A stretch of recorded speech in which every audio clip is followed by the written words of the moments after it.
Hi guys, வணக்கம். எல்லாருக்கும் பொங்கல் நல் வாழ்த்துக்கள். பொங்கலோ பொங்கல். பார்க்க போறோம். இது ரொம்ப பழைய வீடியோ, பட் இருந்தாலும் ஒரு சப்ஸ்கிரைபர் மட்டும் அதை ரிப்பீட்டடா கேட்டுட்டே இருந்தாங்க. ஸோ அவங்களாலதான் இந்த வீடியோ வந்து ஷூட் பண்ணிட்டு இருக்கோம். ஸோ வாங்க வீடியோ போகலாம். 2 3 ஃபர்ஸ்ட் ஆட் வந்துட்டு நம்ம கொஞ்சம் மங்களகரமா போவோம். மங்களகரமா மஞ்சள் மஞ்சள் 3.1 ஓ மஞ்சள் 3. மஞ்சள் ஷர்ட் போட்டிருக்கோம்ல. மாச்சோ செட்டி பிராண்டு தான் இந்த ஆடா. 3.3 நீ நினைக்கிற மாதிரிலாம் இவனுங்க என்ன சொல்ல வரானுங்கன்னா, இந்த பிராண்ட் ஜெட்டியை போட்டா பெண்கள் வந்து ஈர்க்கப்படுகிறார்கள், பெண்கள் வந்து கவரப்படுகிறார்கள் சொல்றானுங்க. ஓகே, இந்த ஜட்டி பிராண்ட் போட்டா பெண்கள் மயங்குவார்கள், கவரப்படுவார்கள், ஈர்க்கப்படுவார்கள், இந்த ஜட்டி மூலமா ஈர்க்கப்படுவார்கள் சொல்றாங்க போல. அப்ப ஜட்டி போடாதவங்கள பெண்களுக்கு பிடிக்காதுன்னு சொல்ல வரீங்களா? ஜட்டி போட பழக்கம் இல்லைன்னா ஜட்டியோட பட்டியை மட்டும் கட் பண்ணி போட்டுக்கங்க. ஜட்டி போட பழக்கம் இல்லைன்னா பட்டியை கவிதை மாதிரி இருக்குதுல்ல, ஜட்டி பட்டி. இவங்க கான்செப்ட் படி அப்படிதான் இருக்கு. ஜட்டியோட பட்டி மட்டும்.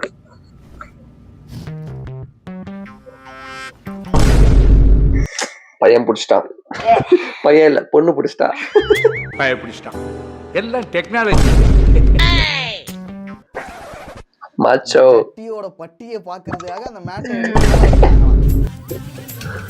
அம்மா காம பார்வையாளருக்கு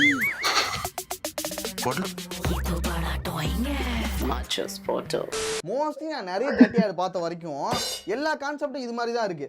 ஜட்டி போட்டா பெண்கள் கவருவாங்க, பெண்களை வந்து மயக்கிடலாம் அப்படிங்கிற கான்செப்ட் படியே இவங்க வந்து பண்ணிட்டு இருக்காங்க. ஒரு ஜட்டிக்கே ஒரு ஆடு எடுத்தா அதுல என்னென்ன விஷயம் சொல்லலாம்? அந்த ஜட்டியை போட்டா கம்ஃபர்டபுளா இருக்கும், காத்தோட்டமா இருக்கும். காத்தோட்டமா இருந்தா ஜட்டியை போடக்கூடாது. இருந்தாலும் போட்டாலுமே உங்களுக்கு ஓரளவு கொஞ்சம் ஃப்ரீயா இருக்கும். ஆனா ஒண்ணுங்க, நல்லா ஃப்ரீயா காது உழைக்கும், தேய்மானம் இருக்காது, காலை சங்கோஜமான சம்பவங்கள்ல இருந்து உங்களை காப்பாற்றும். முதல்ல கஷ்டமா தான் இருக்கும், உங்களை பாதுகாப்பாக உணர செய்யும். இது மாதிரி விஷயங்கள் ஜட்டியோட அந்த விஷயங்கள் எல்லாத்தையும் சொல்லலாம்ல. அதை விட்டுட்டு ஜட்டி போட்டா பெண்கள் மயங்குவாங்க, இதுக்காக ஜட்டி போட்டு அலையுமா பட்டியை காட்டிட்டு? हमारे संस्कार कहते हैं पति की जगह पत्नी के चरण उसकी सेवा में है. பொறுத்த வரைக்கும் ஆண்கள் பண்ற விஷயங்களை பெண்கள் பண்ணிட்டு இருக்காங்களாம், பெண்கள் பண்ற விஷயங்களை ஆண்கள் பண்ணிட்டு இருக்காங்களாம். சூப்பர் சீனரி, இந்த சீண்டான ஊருக்குள்ள நடக்கவே இல்ல, இப்ப அது நடக்க போகுதா? पर आज बीच बाजार ऐसे बेआबरू किया जा रहा है मानो घर में भाई बाप ना हो. பெண்களை வந்து ஆண்கள் வந்து ஹராஸ்மென்ட் பண்ணுவாங்களே, அதே விஷயத்தை ஒரு பெண் வந்து ஆணுக்கு பண்றாங்களாம். जानती இந்த பொண்ணு பார்க்க வரும்போது இப்போ ஒரு பெண் வந்து காஃபினா கொடுப்பாங்களே, அதை வந்துட்டு ஒரு ஆண் வந்து இப்போ ஒரு பெண்ணுக்கு பண்றாங்களாம். जब चाह गले लगा, चाह पटक दे, मैं कोई खिलौना कभी बेटा कभी என்ன இலவிடா இது? आखिर मेरी भी तो इच्छा है. இந்த கொடுமை எல்லாத்துக்கும் முடிவு கட்டுறதுக்காக கடவுள் கிட்ட போயிட்டு மன்றாட போறாரு. அகைன் அதே பிராண்டு தான், அந்த மாச்சோ தான். இப்போ பனியன் போட்டா ஆம்பளை ஆயிருவோமா, இல்லைன்னா பனியன் போடலன்னா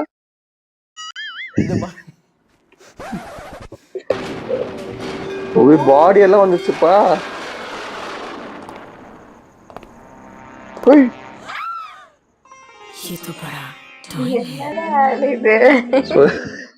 ஸோ நீங்கள் வந்து ஜிம்முக்கு போய் ப்ரோட்டீன் சாப்பிட்டு கஷ்டப்பட்டு ஒர்க் அவுட் பண்ணி இதெல்லாம் பண்ணாதீங்க.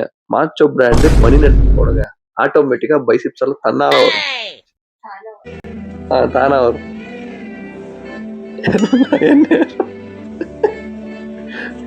அதே அதேதான். இந்த பனியனை போட்ட பிறகு தன்னை ஒரு ஆணாக உணர்கிறார். கருமை பிடிச்சவங்களா இது வரைக்கும் பயந்துட்டு இருந்திருக்காரு. இந்த பனியன் போட்ட பிறகு பெண் என்பவள் அப்படின்னு சொல்லி ஆரம்பிச்சிட்டாரு போல. பெண் என்பவள்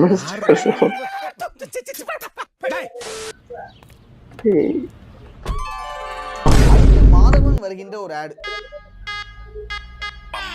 எல்லாரோட முடிய போய் நின்று இருக்கு. இது ஜெல்லுதா? செட்டிவேட் ஜெல்லு. இது மாதிரி எல்லாருக்கும் வந்து தலை வந்து நட்டுக்கு மண்டை இது. இத பாக்கும்போது ஃபேனோட காத்து அடிச்சுதான் தலை வந்து நட்டுக்கிடுச்சு. அந்த அளவுக்கு ஸ்பீடான ஒரு ஃபேன் போல, நல்ல ஃபேன் போல நான் ஜெல்லு நினைச்சேன் இருக்கும்னு சொல்லி நினைக்கலாம். கிடையாது. அடுத்து இந்த ஹேர் ஜெல். ஓ கரெக்ட்டா. இந்த ஐ படத்துல ஒரு ஆட் வரும்ல, அது மாதிரியான ஆட்னு சொல்லிட்டு நீங்க நினைச்சா கூட அதுவும் கிடையாது. என்ன ஆட் இது? 1000 GB data, 200 Mbps speed. Internet speed. Business start பண்ணி இந்த இன்டர்நெட் ஸ்பீடால வந்து முடி வந்து நட்டுக்கிச்சான். என்னடா சம்பந்தம்? நான் அதிர்ச்சி அடைந்தேன். மன உளைச்சலுக்கு ஆளானே. வலிமை படம் பார்க்கிறதுக்கு வந்திருக்காங்க. இப்போ வந்துட்டு அவர் கையில வச்சிருக்க கோர்னட்டா கோனைஸ பிரிக்கிறாரு. சரி வேணும். ரெண்டு ஐஸோட போறோம்னா தனித்தனியா ஒரு ஐஸ் மட்டும் வச்சிட்டு மாறி மாறி சாப்பிட்டா அந்த கோர்னட்டா கோனைஸ பார்த்த பிறகு அந்த பொண்ணுக்கு வந்து ரொம்ப பிடிச்சிட்டு போல. சோ அதனால அவர்கிட்ட இருந்து வாங்கி அவங்க வந்து சாப்பிடுறாங்க.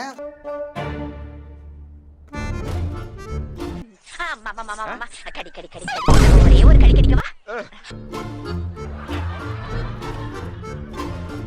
என்னடா வடிவேல் சீனை ரீக்ரியேட் பண்ணிருக்கீங்க? காமெடி ஓடிட்டு இருக்கு வலிமை படத்துல. சோ அத பார்த்து சிரிச்சிட்டு இருக்காங்க. சிரிச்சிக்கிட்டே அந்த ஐஸ்கிரீம் வந்து சாப்பிட்டுட்டு இருக்காங்க.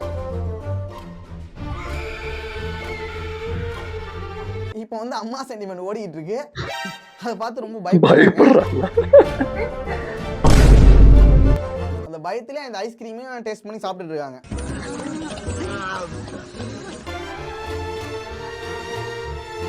இல்ல காலி கடைசியா ஒரு கடி கடிக்கலாம்னு சொல்லிட்டு அந்த ஐஸ்கிரீமை வாங்க பாக்குறாரு. ஆனா அதுக்குள்ளே அவங்க சாப்பிட்டு முடிச்சிட்டாங்க. ஆராய்ச்சி பண்ணியல்ல போய் எழுதிட்டு போனாயே. ஐஸ்கிரீமும் முடிந்தது, அந்த படமும் முடிஞ்சிட்டு. என்னடா அவ்வளவுதானா அப்படின்னு சொல்லிட்டு கேட்டீங்கன்னா வச்சுங்க, இதுக்கப்புறம் தான் கேம் நெக்ஸ்ட் லெவல் போக போகுது. அடுத்த லெவலுக்கு போக போகுது.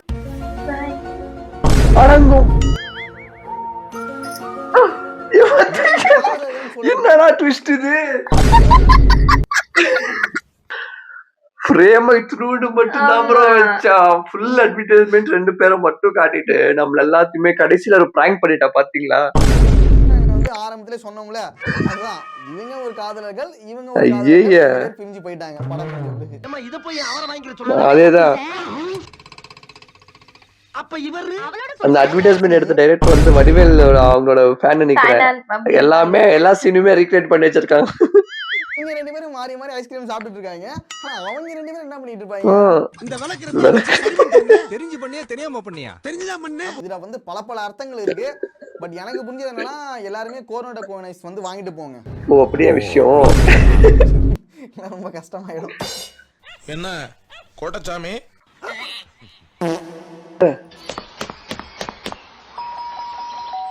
ரொம்ப பழசு போலியே. ஹஸ்பண்ட் வந்து ஆபீஸ் விட்டு வீட்டுக்கு வந்துட்டாங்க. ஓ மை மாட்டிக்கிட்டான். சாவு கன்ஃபார்ம். அவரோட ஷர்ட்ல பாத்தீங்கன்னா லிப்ஸ்டிக் மார்க் இருக்கு. என்னடா விஜய் வருது அங்க? அவ்வளவுதான் சோலி முடிஞ்சு.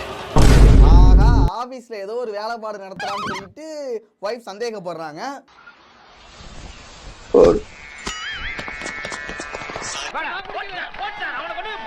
ஹஸ்பண்டோட சட்டையை பிடிச்சி நடு ரோட்ல இழுத்து தரதான இழுத்துட்டு ஆச்சிட்டு போறாங்க. எங்க போறாங்க?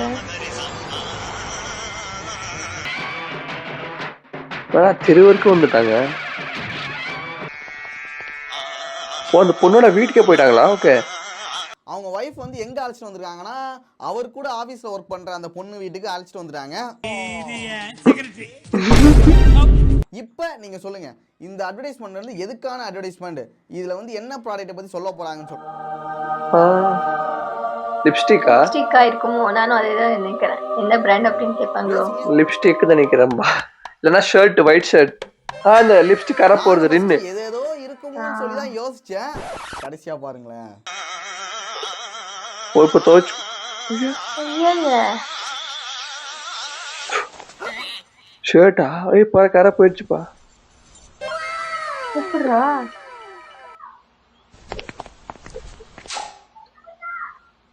என்ன எலவு? நான் சொல்லல. அது ஓகே பட் ரைட் மேக்னெட் மாதிரி இருக்குமா? அதாடா. இதெல்லாம் யோசிக்கிறாங்க. நீ கொடுத்த கிஸ் நீயே எடுத்துக்கடின்னு சொல்லிட்டு ஒரு மாஸ் எலமெண்ட் ஒன்று பண்ணிட்டாங்க. ஆனா இப்படி பழி வாங்குற ஹீரோ நான் பார்த்ததே இல்லப்பா. நல்லா வாங்குற பழி. இந்த கரை எந்த இடத்துல இது வந்துச்சோ அந்த இடத்துக்கு அனுப்பிட்டாங்க. மனைவி அமைவதெல்லாம் இறைவன் கொடுத்த வரம். ஏதோ இது வந்து லிப்ஸ்டிக். நானும் அப்படிதான் நினைச்சேன். நீங்களும் அப்படி நினைச்சீங்க இல்லையா? என்ன கண்ட கருமாத்து கண்ட காட்டுற வரைக்கும் உங்களால கெஸ் பண்ண முடியாது. கெஸ் பண்ணவே முடியாது. கண்ட கருமாத்தெல்லாம் வச்சு எண்ட்ல ஒரு ட்விஸ்ட் வச்சிருந்தா. சோ ரொம்ப ஃபன்னா போச்சு இந்த வீடியோ. சோ அடுத்த வீடியோல சந்திக்கலாம். Tata bye by.